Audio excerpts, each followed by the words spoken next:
दोस्तों, आप अपनी फिक्स्ड डिपॉजिट यानी कि एफडीआर के द्वारा भी इनकम टैक्स की सेविंग कर सकते हैं। तो इस वीडियो में हम डिटेल में डिस्कस करेंगे कि इसके लिए क्या रिक्वायरमेंट्स होती हैं और आप ये सेविंग कैसे कर सकते हैं, कितनी कर सकते हैं। दोस्तों, कोई भी इंडिविजुअल या फिर Hindu undivided family income tax act के अंतर्गत डिडक्शन क्लेम कर सकती है सेक्शन 80C में 1.5 लाख रुपीज़ तक पर एनम।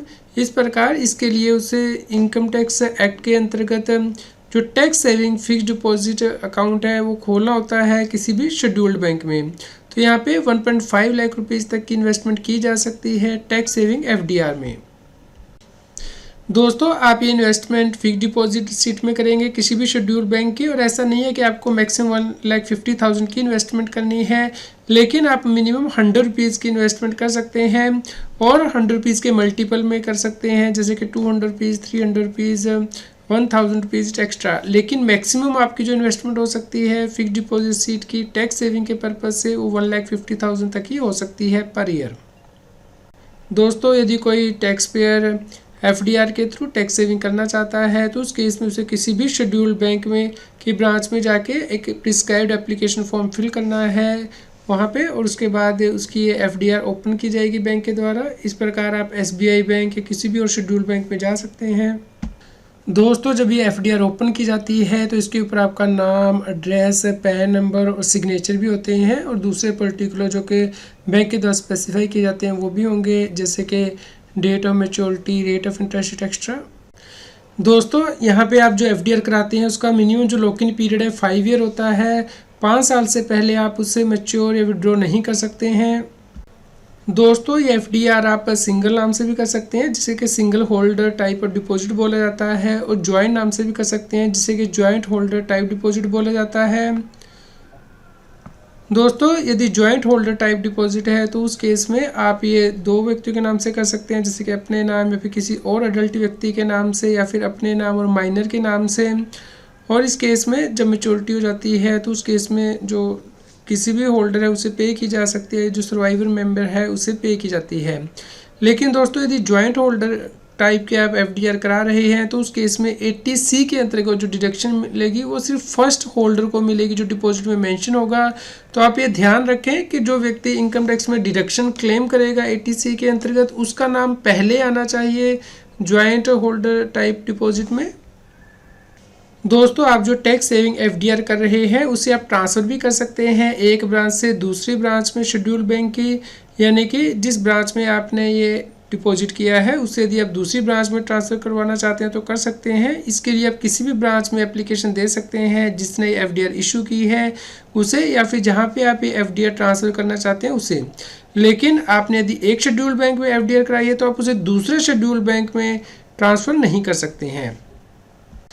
दोस्तों, यहाँ पे ज़्यादातर लोगों के द्वारा एक क्वेश्चन पूछा जाता है कि यदि टैक्स सेविंग एफडीआर हम कराते हैं तो उस पर जो इंटरेस्ट मिलता है क्या वो टैक्सेबल होता है। जी हाँ दोस्तों, जो भी आप इंटरेस्ट अर्न करते हैं एफडीआर पे वो आपको टैक्स के लिए ऑफ़र करना होता है, लेकिन इस केस में आप किस साल में उसे ऑफ़र करेंगे ये आपके ऊपर डिपेंड करेगा कि आपका मेथड ऑफ अकाउंटिंग कौन सा है। यदि आपका अक्रूवल बेसिस ऑफ अकाउंटिंग है तो आप उसे हर साल ऑफर करेंगे। यदि आप रिसीट बेसिस अकाउंटिंग का फॉलो कर रहे हैं तो जब आपको मैच्योरिटी पे पूरा एफडीआर विद इंटरेस्ट मिलेगी उस वक्त आप उसे ऑफर कर सकते हैं। दोस्तों, यदि आप टैक्स सेविंग एफडीआर करते हैं तो आपको कितना इंटरेस्ट मिलता है ये डिपेंड करता है कि किस शेड्यूल बैंक में आपने एफडीआर कराई है। तो जब एफडीआर कराई जाती है उसी वक्त ही एफडीआर की रिसीट पे रेट ऑफ इंटरेस्ट मेंशन कर दिया जाता है। दोस्तों, ये जो इंटरेस्ट है वो आप मैच्योरिटी पे भी ले सकते हैं या फिर हर क्वार्टर या हर मंथ भी ले सकते हैं। तो इसके लिए जो भी सिस्टम होगा वो आपके एफडीआर की रिसीट के ऊपर मेंशन किया होगा कि आपको इंटरेस्ट कैसे दिया जाएगा। दोस्तों, टैक्स सेविंग एफडीआर को आप प्री मैच्योर विड्रॉ नहीं कर सकते हैं। इस प्रकार आप 5 साल से पहले एफडीआर को इन कैश नहीं कर सकते हैं। दोस्तों, आप टैक्स सेविंग एफडीआर पे कोई ओवरड्राफ्ट फैसिलिटी या लोन फैसिलिटी भी अवेल नहीं कर सकते हैं। दोस्तों, टैक्स सेविंग एफडीआर के लिए कोई ऑटो रिन्यूअल फैसिलिटी भी नहीं होती है। दोस्तों, यदि टैक्स सेविंग एफडीआर के होल्डर की डेथ हो जाती है और उसकी कोई नॉमिनेशन नहीं दी हुई है बैंक ब्रांच में, तो उस केस में बैंक ब्रांच मैनेजर ये अमाउंट जो ड्यू होगा वो डिसीज के लीगल हेयर को पे करेगा। दोस्तों यदि टैक्स सेविंग एफडीआर आपकी गुम हो जाती है या फिर ख़राब हो जाती है तो उस केस में आप बैंक से डुप्लीकेट कॉपी मांग सकते हैं। इस केस में बैंक ऑफिसर आपसे इंडेमनिटी बॉन्ड मांग सकता है और इसके साथ ही श्योरिटी भी मांग सकता है यदि जो एफडीआर की वैल्यू है 500 रुपये से ज़्यादा है। दोस्तों जब आप अपनी इनकम टैक्स की रिटर्न फाइल करते हैं तो उस वक्त आपको कोई प्रूफ अटैच करने की ज़रूरत नहीं होती है एफडीआर का। आप उसमें सिर्फ जो अमाउंट इन्वेस्ट किया है वो मेंशन करते हैं आईटीआर में सेक्शन 80C के अंतर्गत। लेकिन आपको ये प्रूफ संभाल के रखना होता है क्योंकि इनकम टैक्स डिपार्टमेंट जब आपकी रिटर्न की स्क्रूटनी करता है उस वक्त ये प्रूफ मांग सकता है। दोस्तों आपको ये ध्यान रखना है कि जब आप इनकम टैक्स की रिटर्न फाइल करते हैं तो वहाँ पे दो ऑप्शन होती हैं, या तो आप पुरानी टैक्स रजीम ऑप्ट कर सकते हैं या फिर नई टैक्स रजीम। दोस्तों यदि आप नई टैक्स रजीम ऑप्ट करते हैं तो उस केस में आपको सेक्शन 80C की डिडक्शन नहीं मिलती है। इस प्रकार आपने जो टैक्स सेविंग एफडीआर कराई है उसका कोई बेनिफिट नहीं होता है। इसलिए आप पहले ही देख लीजिए कि यदि आप ओल्ड टैक्स रजीम को ऑप्ट करेंगे तो ही आप टैक्स सेविंग एफडीआर कराएं ताकि इसकी डिडक्शन आप क्लेम कर सकें इनकम टैक्स एक्ट के सेक्शन 80C के अंतर्गत। दोस्तों जब आप टैक्स सेविंग एफडीआर के लिए इन्वेस्टमेंट करते हैं तो आपको अपनी दूसरी डिडक्शंस भी चेक करनी है कि कहीं आप पीपीएफ के लिए इन्वेस्टमेंट भी करते हैं, इंश्योरेंस प्रीमियम के लिए भी, बच्चों की ट्यूशन फीस भी क्लेम करते हैं। तो उस केस में जो टोटल डिडक्शन है सेक्शन 80C के अंतर्गत वो 1,50,000 रुपये से ज़्यादा नहीं हो सकती है।